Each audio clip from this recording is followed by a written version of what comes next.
नमस्कार। भारत के उड़ीसा राज्य का पुरी क्षेत्र, जिसे पुरुषोत्तमपुरी, शंख क्षेत्र, श्री क्षेत्र के नाम से भी जाना जाता है, भगवान श्री जगन्नाथ जी की मुख्य लीला भूमि है। उत्कल प्रदेश के प्रधान देवता श्री जगन्नाथ जी ही माने जाते हैं। यहाँ के वैष्णव धर्म की मान्यता है कि राधा और कृष्ण की युगल मूर्ति के प्रतीक स्वयं श्री जगन्नाथ जी हैं। इसी प्रतीक के रूप श्री जगन्नाथ से संपूर्ण जगत का उद्भव हुआ है। श्री जगन्नाथ जी पूर्ण परात्पर भगवान हैं और श्री कृष्ण उनकी कला का एक रूप हैं। ऐसी मान्यता श्री चैतन्य महाप्रभु के शिष्य पंच सखाओं की है। पूर्ण परात्पर भगवान श्री जगन्नाथ जी की रथ यात्रा आषाढ़ शुक्ल द्वितीया को जगन्नाथपुरी में आरंभ होती है। यह रथ यात्रा पुरी का प्रधान पर्व भी है। इसमें भाग लेने के लिए, इसके दर्शन लाभ के लिए हजारों लाखों की संख्या में बाल, वृद्ध, युवा, नारी देश के सुदूर प्रांतों से आते हैं। पर्यटन और धार्मिक महत्व। इस स्थान का धार्मिक महत्व जगन्नाथ का मंदिर है, जिसे कबीर परमात्मा ने डूबने से बचाया था। समुद्र श्री कृष्ण जी से त्रेता युग का बदला, जब श्री राम जी ने समुद्र का अपने अग्निबाण से अपमान किया था, लेना चाहता था, परंतु परमात्मा कबीर जी ने काल को वचन दिया था कि पुरी में मंदिर को डूबने से बचाऊंगा। तभी से यह मंदिर आज तक विद्यमान है। यहाँ की मूर्ति, स्थापत्य कला और समुद्र का मनोरम किनारा पर्यटकों को आकर्षित करने के लिए पर्याप्त है। कोणार्क का अद्भुत सूर्य मंदिर, भगवान बुद्ध की अनुपम मूर्तियों से सजा धौलगिरी और उदयगिरी की गुफाएं, जैन मुनियों की तपस्थली खंडगिरी की गुफाएं, लिंगराज, साक्षी गोपाल और भगवान जगन्नाथ के मंदिर दर्शनीय हैं। पुरी और चंद्रभागा का मनोरम समुद्री किनारा, चंदन तालाब, जनकपुर और नंदन कानन अभयारण्य बड़ा ही मनोरम और दर्शनीय है। शास्त्रों और पुराणों में भी रथ यात्रा की महत्ता को स्वीकार किया गया है। स्कंद पुराण में स्पष्ट कहा गया है कि रथ यात्रा में जो व्यक्ति श्री जगन्नाथ जी के नाम का कीर्तन करता हुआ गुंडीचा नगर तक जाता है, वह पुनर्जन्म से मुक्त हो जाता है। जो व्यक्ति श्री जगन्नाथ जी का दर्शन करते हुए, प्रणाम करते हुए मार्ग के धूल कीचड़ आदि में लोट लोट कर जाते हैं, वे सीधे भगवान श्री विष्णु के उत्तम धाम को जाते हैं। जो व्यक्ति गुंडीचा मंडप में रथ पर विराजमान श्री कृष्ण, बलराम और सुभद्रा देवी के दर्शन दक्षिण दिशा को आते हुए करते हैं, वे मोक्ष को प्राप्त होते हैं। रथ यात्रा एक ऐसा पर्व है जिसमें भगवान जगन्नाथ चलकर जनता के बीच आते हैं और उनके दुख सुख में सहभागी होते हैं। सब मनीषा मोर प्रजा, सब मनुष्य मेरी प्रजा हैं, ये उनके उद्गार हैं। भगवान जगन्नाथ तो पुरुषोत्तम हैं। उनमें श्री राम, श्री कृष्ण, बुद्ध, महायान का शून्य और अद्वैत का ब्रह्म समाहित है। उनके अनेक नाम हैं, वे पतित पावन हैं। महाप्रसाद का गौरव। रथ यात्रा में सबसे आगे ताल ध्वज पर श्री बलराम, उसके पीछे पद्म ध्वज रथ पर माता सुभद्रा व सुदर्शन चक्र और अंत में गरुड़ ध्वज पर या नंदी घोष नाम के रथ पर श्री जगन्नाथ जी सबसे पीछे चलते हैं। ताल ध्वज रथ 65 फीट लंबा, 65 फीट चौड़ा और 45 फीट ऊंचा है। इसमें 7 फीट व्यास के 17 पहिए लगे हैं। बलभद्र जी का रथ ताल ध्वज और सुभद्रा जी का रथ देवलन जगन्नाथ जी के रथ से कुछ छोटे हैं। संध्या तक ये तीनों ही रथ मंदिर में जा पहुंचते हैं। अगले दिन भगवान रथ से उतरकर मंदिर में प्रवेश करते हैं और 7 दिन वहीं रहते हैं। गुंडीचा मंदिर में इन 9 दिनों में श्री जगन्नाथ जी के दर्शन को आड़प दर्शन कहा जाता है। श्री जगन्नाथ जी के प्रसाद को महाप्रसाद माना जाता है। जबकि अन्य तीर्थों के प्रसाद को सामान्यतः प्रसाद ही कहा जाता है। श्री जगन्नाथ जी के प्रसाद को महाप्रसाद का स्वरूप महाप्रभु वल्लभाचार्य जी के द्वारा मिला। कहते हैं कि महाप्रभु वल्लभाचार्य की निष्ठा की परीक्षा लेने के लिए उनके एकादशी व्रत के दिन पुरी पहुंचने पर मंदिर में ही किसी ने प्रसाद दे दिया। महाप्रभु ने प्रसाद हाथ में लेकर स्तवन करते हुए दिन के बाद रात्रि भी बिता दी। अगले दिन द्वादशी को स्तवन की समाप्ति पर उस प्रसाद को ग्रहण किया और उस प्रसाद को महाप्रसाद का गौरव प्राप्त हुआ। नारियल, लाई, गजामूंग और मालपुआ का प्रसाद विशेष रूप से इस दिन मिलता है। जनकपुर मौसी का घर। जनकपुर में भगवान 10 अवतार का रूप धारण करते हैं। विभिन्न धर्मों और मतों के भक्तों को समान रूप से दर्शन देकर तृप्त करते हैं। इस समय उनका व्यवहार सामान्य मनुष्यों जैसा होता है। यह स्थान जगन्नाथ जी की मौसी का है। मौसी के घर अच्छे अच्छे पकवान खाकर भगवान जगन्नाथ बीमार हो जाते हैं। तब यहाँ पथ्य का भोग लगाया जाता है, जिससे भगवान शीघ्र ठीक हो जाते हैं। रथ यात्रा के तीसरे दिन पंचमी को लक्ष्मी जी भगवान जगन्नाथ को ढूंढते यहाँ आती हैं। तब द्वैतापति दरवाजा बंद कर देते हैं, जिससे लक्ष्मी जी नाराज होकर रथ का पहिया तोड़ देती हैं और हेरा गोहिरी शाहीपुरी का एक मोहल्ला जहाँ लक्ष्मी जी का मंदिर है वहाँ लौट जाती हैं। बाद में भगवान जगन्नाथ लक्ष्मी जी को मनाने जाते हैं, उनसे क्षमा मांगकर और अनेक प्रकार के उपहार देकर उन्हें प्रसन्न करने की कोशिश करते हैं। इस आयोजन में एक ओर द्वैताधिपति भगवान जगन्नाथ की भूमिका में संवाद बोलते हैं, तो दूसरी ओर देवदासी लक्ष्मी की भूमिका में संवाद करती है। लोगों की अपार भीड़ इस मान मनोवल के संवाद को सुनकर खुशी से झूम उठती है। सारा आकाश जय श्री जगन्नाथ के नारों से गूंज उठता है। लक्ष्मी जी को भगवान जगन्नाथ के द्वारा मना लिए जाने को विजय का प्रतीक मानकर इस दिन को विजयादशमी और वापसी को बोहतड़ी गोंचा कहा जाता है। रथ यात्रा में पारंपरिक सद्भाव, सांस्कृतिक एकता और धार्मिक सहिष्णुता का अद्भुत समन्वय देखने को मिलता है। देवर्षि नारद को वरदान। श्री जगन्नाथ जी की रथ यात्रा में भगवान श्री कृष्ण के साथ राधा या रुक्मिणी नहीं होती, बल्कि बलराम और सुभद्रा होते हैं। उसकी कथा कुछ इस प्रकार प्रचलित है। द्वारिका में श्री कृष्ण रुक्मिणी आदि राज महिषियों के साथ शयन करते हुए एक रात निद्रा में अचानक राधे राधे बोल पड़ते हैं। महारानियों को आश्चर्य हुआ।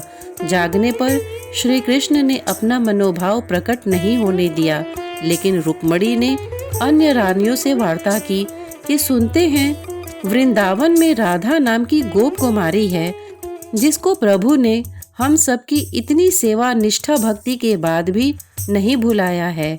राधा की श्री कृष्ण के साथ रहस्यात्मक रास लीलाओं के बारे में माता रोहिणी भली प्रकार जानती थी। उनसे जानकारी प्राप्त करने के लिए सभी महारानियों ने अनुनय विनय की। पहले तो माता रोहिणी ने टालना चाहा, लेकिन महारानियों के हठ करने पर कहा, ठीक है, सुनो, सुभद्रा को पहले पहरे पर बिठा दो, कोई अंदर न आने पाए, भले ही बलराम या श्री कृष्ण ही क्यों न हो। माता रोहिणी की कथा शुरू करते ही श्री कृष्ण और बलराम अचानक अंतःपुर की ओर आते दिखाई दिए। सुभद्रा ने उचित कारण बताकर द्वार पर ही रोक लिया। अंतःपुर से श्री कृष्ण और राधा की रास लीला की वार्ता श्री कृष्ण और बलराम दोनों को ही सुनाई दी। उसको सुनने से श्री कृष्ण और बलराम के अंग अंग में अद्भुत प्रेम रस का उद्भव होने लगा। साथ ही सुभद्रा भी भाव विह्वल होने लगी। तीनों की ही ऐसी अवस्था हो गई कि पूरे ध्यान से देखने पर भी किसी के भी हाथ पैर आदि स्पष्ट नहीं दिखते थे। सुदर्शन चक्र विगलित हो गया, उसने लंबा सा आकार ग्रहण कर लिया। यह माता राधिका के महाभाव का गौरवपूर्ण दृश्य था। अचानक नारद के आगमन से वे तीनों पूर्ववत हो गए। नारद ने ही श्री भगवान से प्रार्थना की कि हे भगवान, आप चारों के जिस महाभाव में लीन मूर्तिस्थ रूप के मैंने दर्शन किए हैं, वह सामान्य जनों के दर्शन हेतु पृथ्वी पर सदैव सुशोभित रहे। महाप्रभु ने तथास्तु कह दिया। रथ यात्रा का प्रारंभ। कहते हैं कि राजा इंद्रद्युम्न, जो सपरिवार नीलांचल सागर के पास रहते थे, को समुद्र में एक विशालकाय काष्ठ दिखा। राजा के उससे विष्णु मूर्ति का निर्माण कराने का निश्चय करते ही वृद्ध बढ़ई के रूप में विश्वकर्मा जी स्वयं प्रस्तुत हो गए। उन्होंने मूर्ति बनाने के लिए एक शर्त रखी कि मैं जिस घर में मूर्ति बनाऊंगा उसमें मूर्ति के पूर्ण रूपेण बन जाने तक कोई न आए। राजा ने इसे मान लिया। आज जिस जगह पर श्री जगन्नाथ जी का मंदिर है, उसी के पास एक घर के अंदर वे मूर्ति निर्माण में लग गए। राजा के परिवार जनों को यह ज्ञात न था कि वह वृद्ध बढ़ई कौन है। कई दिन तक घर का द्वार बंद रहने पर महारानी ने सोचा कि बिना खाए पिए वह बढ़ई कैसे काम करेगा। अब तक वह जीवित भी होगा या मर गया होगा। महारानी ने महाराजा को अपनी सहज शंका से अवगत कराया। महाराजा के द्वार खुलवाने पर वह वृद्ध बढ़ई कहीं नहीं मिला, लेकिन उसके द्वारा अर्धनिर्मित श्री जगन्नाथ, सुभद्रा तथा बलराम की काष्ठ मूर्तियां वहां पर मिली। महाराजा और महारानी दुखी हो उठे, लेकिन उसी क्षण उन दोनों ने आकाशवाणी सुनी, व्यर्थ दुखी मत हो, हम इसी रूप में रहना चाहते हैं। मूर्तियों को द्रव्य आदि से पवित्र कर स्थापित करवा दो। आज भी वे अपूर्ण और अस्पष्ट मूर्तियां पुरुषोत्तम पुरी की रथ यात्रा और मंदिर में सुशोभित व प्रतिष्ठित हैं। रथ यात्रा माता सुभद्रा के द्वारिका भ्रमण की इच्छा पूर्ण करने के उद्देश्य से श्री कृष्ण व बलराम ने अलग अलग रथों में बैठकर करवाई थी। माता सुभद्रा की नगर भ्रमण की स्मृति में यह रथ यात्रा पुरी में हर वर्ष होती है। पृष्ठभूमि में स्थित दर्शन और इतिहास। कल्पना और किंवदंतियों में जगन्नाथपुरी का इतिहास अनूठा है। आज भी रथ यात्रा में जगन्नाथ जी को दशावतारों के रूप में पूजा जाता है। उनमें विष्णु, कृष्ण और वामन भी हैं और बुद्ध भी। अनेक कथाओं और विश्वासों और अनुमानों से यह सिद्ध होता है कि भगवान जगन्नाथ विभिन्न धर्मों, मतों और विश्वासों का अद्भुत समन्वय है। जगन्नाथ मंदिर में पूजा पाठ, दैनिक आचार व्यवहार, रीति नीति और व्यवस्थाओं को शैव, वैष्णव, बौद्ध, जैन, यहाँ तक कि तांत्रिकों ने भी प्रभावित किया है। भुवनेश्वर के भास्करेश्वर मंदिर में अशोक स्तंभ को शिवलिंग का रूप देने की कोशिश की गई है। इसी प्रकार भुवनेश्वर के ही मुक्तेश्वर और सिद्धेश्वर मंदिर की दीवारों में शिव मूर्तियों के साथ राम, कृष्ण और अन्य देवताओं की मूर्तियां हैं। यहाँ जैन और बुद्ध की भी मूर्तियां हैं। पुरी का जगन्नाथ मंदिर तो धार्मिक सहिष्णुता और समन्वय का अद्भुत उदाहरण है। मंदिर के पीछे विमला देवी की मूर्ति है, जहाँ पशुओं की बलि दी जाती है। वहीं मंदिर की दीवारों में मिथुन मूर्तियां चौंकाने वाली हैं। यहाँ तांत्रिकों के प्रभाव के जीवंत साक्ष्य भी हैं। सांख्य दर्शन के अनुसार शरीर के 24 तत्वों के ऊपर आत्मा होती है। ये तत्व हैं पंच महातत्व, 5 तंत्र माताएं, 10 इंद्रियां और मन के प्रतीक हैं। रथ का रूप श्रद्धा के रस से परिपूर्ण होता है। वह चलते समय शब्द करता है। उसमें धूप और अगरबत्ती की सुगंध होती है। इसे भक्त जनों का पवित्र स्पर्श प्राप्त होता है। रथ का निर्माण बुद्धि, चित्त और अहंकार से होती है। ऐसे रथ रूपी शरीर में आत्मा रूपी भगवान जगन्नाथ विराजमान होते हैं। इस प्रकार रथ यात्रा शरीर और आत्मा के मेल की ओर संकेत करता है और आत्मदृष्टि बनाए रखने की प्रेरणा देती है। रथ यात्रा के समय रथ का संचालन आत्मा युक्त शरीर करती है, जो जीवन यात्रा का प्रतीक है। यद्यपि शरीर में आत्मा होती है तो भी वह स्वयं संचालित नहीं होती, बल्कि उसे माया संचालित करती है। इसी प्रकार भगवान जगन्नाथ के विराजमान होने पर भी रथ स्वयं नहीं चलता, बल्कि उसे खींचने के लिए लोक शक्ति की आवश्यकता होती है। संपूर्ण भारत में वर्ष भर होने वाले प्रमुख पर्वों होली, दीपावली, दशहरा, रक्षाबंधन, ईद, क्रिसमस, वैशाखी की ही तरह पुरी का रथ यात्रा का पर्व भी महत्वपूर्ण है। पुरी का प्रधान पर्व होते हुए भी यह रथ यात्रा पर्व पूरे भारतवर्ष में लगभग सभी नगरों में श्रद्धा और प्रेम के साथ मनाया जाता है। जो लोग पुरी की रथ यात्रा में नहीं सम्मिलित हो पाते, वे अपने नगर की रथ यात्रा में अवश्य शामिल होते हैं। रथ यात्रा के इस महोत्सव में जो सांस्कृतिक और पौराणिक दृश्य उपस्थित होता है, उसे प्रायः सभी देशवासी सौहार्द, भाईचारे और एकता के परिप्रेक्ष्य में देखते हैं। जिस श्रद्धा और भक्ति से पुरी के मंदिर में सभी लोग बैठकर एक साथ श्री जगन्नाथ जी का महाप्रसाद प्राप्त करते हैं, उससे वसुधैव कुटुंबकम का महत्व स्वयं परिलक्षित होता है। उत्साहपूर्वक श्री जगन्नाथ जी का रथ खींचकर लोग अपने आप को धन्य समझते हैं। श्री जगन्नाथ पुरी की यह रथ यात्रा सांस्कृतिक एकता और सहज सौहार्द की एक महत्वपूर्ण कड़ी के रूप में देखी जाती है। जगन्नाथ सृजन की कथा। उड़ीसा प्रांत में एक राजा इंद्रदमन का राज्य था। वे श्री कृष्ण के एकमेव अनुरागी थे।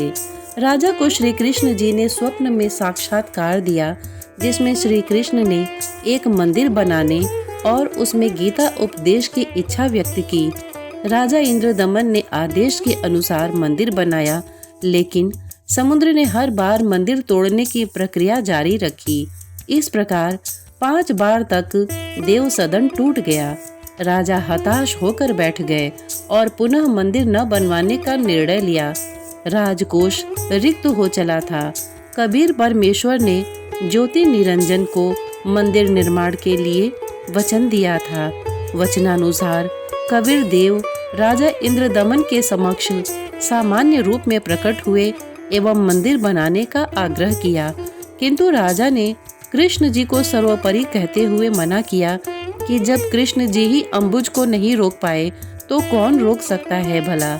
यह सुनकर कबीर साहब अपने रहने का स्थान बताकर वहां से प्रस्थान कर गए।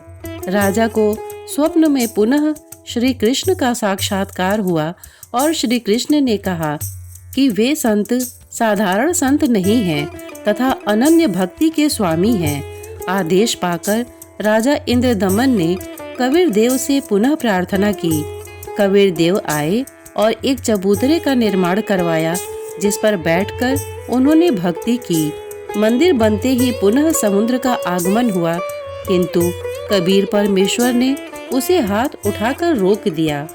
कबीर साहब से समुद्र ने आगे बढ़ने की विनती की, किंतु कबीर साहब ने उसे वहीं रोका और दूर जाने के लिए कहा। समुद्र अपमान से भरा हुआ था, क्योंकि श्री राम ने धनुष उठाकर त्रेता युग में उसे हटने के लिए कहा था। तब कबीर साहब ने उससे कहा कि आप मंदिर को नहीं तोड़ पाओगे। समुद्र देव के प्रार्थना करने पर कबीर साहब ने उसे अपना बदला द्वारिका को डुबो कर लेने के लिए कहा। तब समुद्र वहां से पीछे हट गया और द्वारिका जाकर उसने विध्वंस मचाया। मंदिर निर्माण के कार्य के समय एक नाथपंथी सिद्ध वहां आए और मंदिर में मूर्ति की स्थापना का आदेश दिया। राजा इंद्रदमन ने प्रार्थना की और उन्हें अपने स्वप्न के आदेश से अवगत कराया। सिद्ध ने स्वप्न को नकारते हुए मूर्ति रखने का आदेश दिया। राजा ने श्राप के भयवश मूर्तियों के निर्माण का आदेश दिया, किंतु जैसे ही मूर्ति बनकर तैयार होती, स्वतः ही खंडित होकर गिरने लगती। राजा पुनः संकट में निराश हो चले।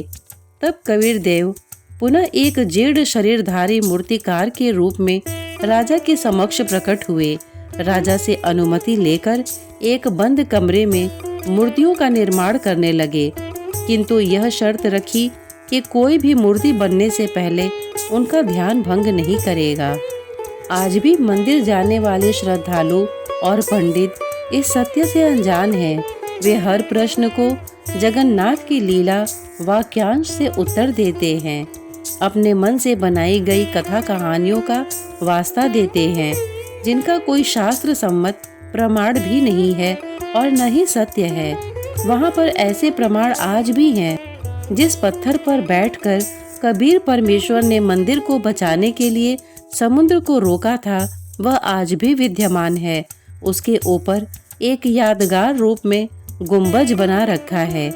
वहाँ पर बहुत पुरातन महंत परंपरा से एक आश्रम भी विद्यमान है। श्रोतागण, इतने धैर्य से इसे सुनने के लिए आपने अपना बहुमूल्य समय दिया, इसके लिए आपका बहुत बहुत धन्यवाद। नमस्कार।